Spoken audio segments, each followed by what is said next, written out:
Vous avez développé une application ASP.NET Core et votre client veut que vous puissiez ajouter la fonctionnalité de recherche dans l'application.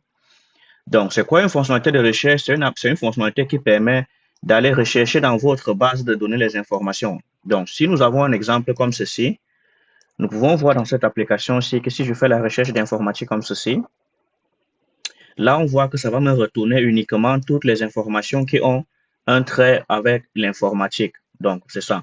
Donc, nous allons être à mesure de développer quelque chose de similaire avec notre application. Dans les sessions précédentes, nous avons vu comment développer une application ASP.NET Core MVC que voici. Donc, l'application affiche ici la liste des clients d'un site internet, la liste des clients de votre magasin ou de votre business. Maintenant, vous avez besoin d'être à mesure de rechercher dans la base de données un client, soit par son nom, soit par son numéro de téléphone, pour pouvoir facilement servir le client ou alors faire la mise à jour des informations du client. Donc, nous allons voir comment ceci est possible ici en C#. Pour ajouter ceci, nous allons aller dans la page Customer ici. Donc, si on fait ceci, nous avons ici la page Customer. Nous allons chercher ici le contrôleur Customer que voici. La page qui affiche ce contenu-ci, c'est la page Home.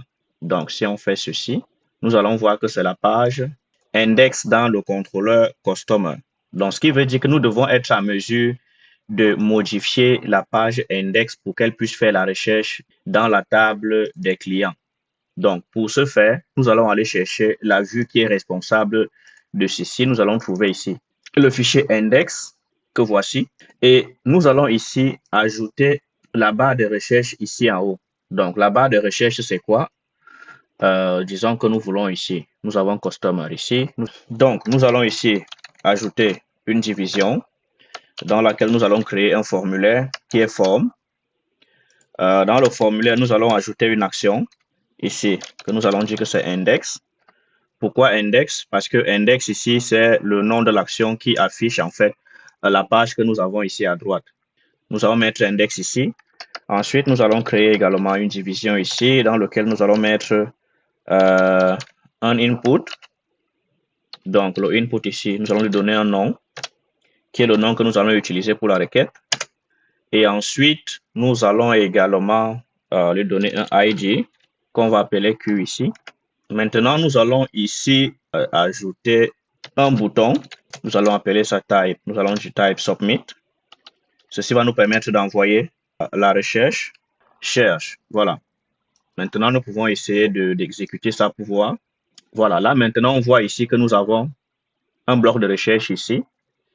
Nous allons ajouter une classe ici pour rendre ça un peu plus sexy. On va appeler ça form control. Nous allons ajouter ici la classe qui est une classe bootstrap qu'on va appeler form control comme ceci.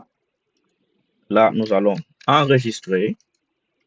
Et voilà. Donc là, maintenant, si on fait ceci, nous allons essayer de mettre ça côte à côte. Donc ici, nous allons créer une division également. Nous allons dire ici div qu'on va appeler ici classe. Donc nous allons mettre ça dans une classe, disons, à 4. Deux éléments de classe 4. Et nous allons mettre ici classe row. Nous allons mettre le bouton le input dans le premier élément. Nous allons mettre le bouton ici dans le deuxième élément que voici. Donc là, on peut bien voir que nous avons ici deux éléments. Nous avons ici notre input, notre bouton de recherche. Donc ça, on va enregistrer, on va regarder à quoi ça ressemble maintenant. On peut voir ici que on peut mettre ceci dans une classe que nous allons appeler container pour rendre ça un peu plus beau. Voilà. Voilà, c'est ça. Maintenant, nous pouvons donner une classe ici aussi qui va permettre que le bouton soit plus beau. On va dire ici button primary. Donc, ça va donner une couleur à notre bouton. Ensuite, nous allons ici ajouter une division HR pour séparer le bouton de recherche. Donc là, on fait ça. Donc là, maintenant, nous pouvons voir que nous avons un champ de recherche ici et nous avons le bouton de recherche. Si on essaie de cliquer ici, on donne un nom, par exemple, John. On fait la recherche. Donc, on voit que quoi, rien ne se passe ici pour l'instant. Donc, nous allons essayer maintenant d'ajouter ici. Donc, on a ASP Controller que nous allons appeler ici Customer. Donc là, si on fait ceci, il nous donne une erreur. Pourquoi? Parce que nous sommes dans le contrôleur Customer avec S ici. Voilà. Nous avons S à contrôleur. Et voilà, nous sommes revenus là. Donc, si nous mettons quelque chose comme ça, rien. Maintenant, nous allons essayer de faire entrer ce paramètre ici par le contrôleur. Nous allons ajouter ici un string qui va être le Q ici comme ceci. Nous allons valider ça. Qu'est-ce qu'il nous dit? Donc, et voilà. Maintenant, on voit ici que nous avons une valeur par défaut qui est définie. Si on met encore quelque chose comme ceci, on fait ça. On va ajouter ici. Par défaut, c'est un post qui se fait. Nous allons ici mettre la méthode qui va être un get. Donc, ceci va permettre en sorte que la valeur soit passée tout simplement ici en haut. Et nous pourrons voir ce que nous sommes en train de chercher. Donc, si on met un get ici, puisque c'est une recherche, pas besoin du post. Donc là, maintenant, si nous mettons ici John, nous sommes censés voir John ici en haut. Et voilà, on voit maintenant que John est transmis ici en haut comme un paramètre. Donc, si on regarde notre site qu'on avait ici, on voit effectivement qu'on avait ici Q informatique. Donc, nous avons déjà avancé ici. Maintenant, nous allons essayer de faire en sorte que ceci puisse filtrer les informations que nous avons. Nous avons déjà bâti la forme pour l'interface ici. Nous avons maintenant besoin de nous rassurer que effectivement la recherche fonctionne. Donc, si je mets Alice ici, comme ceci, on voit que rien ne se passe. On voit effectivement que l'information est transférée au back-end, mais le filtre ne se fait pas. Donc maintenant, pour filtrer les informations, nous devons ici changer comment cet algorithme ici est traité. Donc nous avons ici une liste qui nous renvoie tous les éléments tout simplement ici sans tenir compte de quoi que ce soit. Donc, pour faire notre recherche, nous allons changer la façon que nous écrivons notre requête ici. Nous allons dire par exemple var query. Donc ici, on va dire que c'est ça. Nous allons commencer par faire la requête ici. On va ajouter ici un where. Donc, on va dire c'est name. Maintenant ici, nous allons dire que ça contient le filtre par le nom ici. Donc, on va dire que le name contient le Q que nous avons ici. On fait ça. Ça, c'est la query que nous avons ici. Maintenant, ensuite, nous allons dire que nous exécutons tout ceci comme ceci. Voilà. Maintenant, si on exécute ça, donc si on fait maintenant comme ceci, nous n'avons rien mis ici. Donc là, maintenant, si nous mettons par exemple Alice, comme ça, on voit maintenant que le filtre fonctionne déjà sur Alice. Donc, c'est parfait. On voit déjà que nous pouvons ici filtrer les informations de cette façon-ci. Et voilà. Donc, si nous voulons faire les recherches dans les colonnes nom et email, nous devons ici ajouter un autre paramètre. Donc, nous viendrons ici comme ceci. Nous allons faire ça comme ceci. Nous allons dire ici ou email.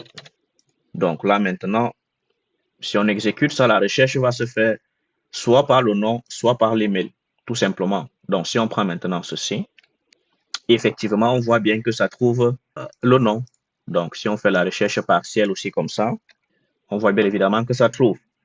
Et voilà. Donc on peut voir ici que nous avons pu ajouter la fonctionnalité de recherche dans notre application. Cette application, maintenant, nous permet non seulement d'afficher la liste des clients que nous avons, mais aussi nous pouvons chercher rapidement un client si nous voulons éditer. Nous pouvons dire, nous voulons savoir l'utilisateur David, comme ceci. On voit que nous avons un seul client qui s'appelle David ici. Donc, si on revient en haut, et voilà.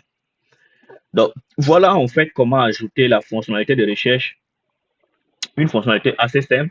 Nous pouvons décider maintenant que nous voulons nous rassurer aussi que, bon, l'utilisateur peut faire la recherche par numéro de téléphone, parce que c'est aussi quelque chose qu'on fait souvent dans les applications. Les recherches se font souvent soit par le nom, soit par l'email, soit par numéro de téléphone.